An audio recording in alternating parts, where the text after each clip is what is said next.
Hello and welcome to Royal Vibes. Harry and Meghan have taunted royal family. Now they are going for the kill, according to royal expert Carol Malone. I could only watch the first three episodes of this sicky, scruffy, self-pitying soap drama before having to take a coffee break, she said.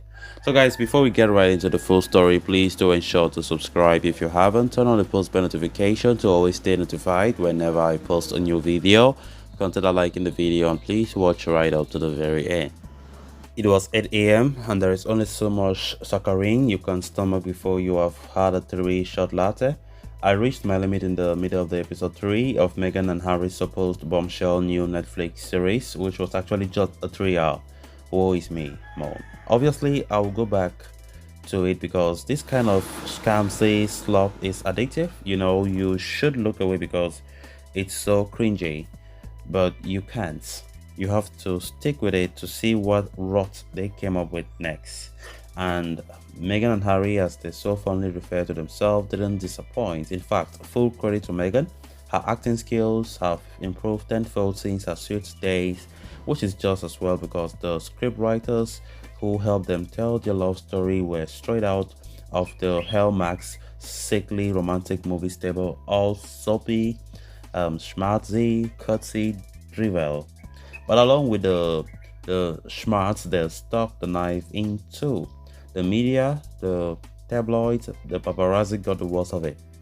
Yet Harry and his queen of victimhood, who have spent years bleating about the destructive glare of the media, he blamed the media directly for his mother's death, didn't see the irony in what he was doing. Because with this docu-series, he and Meghan weren't just, catapulting themselves onto the world stage yet again. Um, this time, their baby son Archie was dragged into the publicity fest, so the media aren't allowed to photograph Archie in order to protect him. But the two people who loved him more than anything in the world have not only let the world see his face, they have exploited him to make a documentary for millions of pounds in order to make them look like the perfect family. Harry has spent years and years bleating about the pressures of his life and the lack of privacy, yet he was and has selling the most intimate moments of their life. Photos, films, homemade videos of a pair who don't like the cameras. They seem to spend an obscene amount of time filming themselves in almost every situation. These two take the viewing public for fools, pretending they had no idea that their engagement and their marriage would be what they called orchestrated. What's Harry been doing for the last 38 years? How stupid is he if he didn't realize that a royal wedding is going to be a huge, well orchestrated event? As for Meghan moaning about the engagement being orchestrated like a reality show, what? Does she mean orchestrated in the way this is Netflix series has been? Because this reality TV fest is right up there with the Kardashians. The hypocritical pair claim they have never been allowed to tell their story. So, what was the Oprah interview? Maybe they mean they have never been allowed to sell their story. Like I said, I've only seen 3 episodes, but they have already taken a dig at Wills and Kate and Charles. They refer to the family and the palace as they, and they regularly come in for a good kicking. As for Meghan pretending not to understand that there are rules and protocols when you marry into one of the world's most ancient and respected institutions, who is she kidding? She knew about them. She just believed she could ride roughshod all over them. The trouble started when she realized she couldn't. Just like the Oprah interview, there was no balance, no perspective, just a couple of Meghan's pals and her agent are all trotting out how wonderful she is and how this has all been so terrible for her. One has to wonder why she married Harry, and she realized long before the wedding that she was going to have to spend much of her life in front of a camera. Oh, hang on, because she loves it.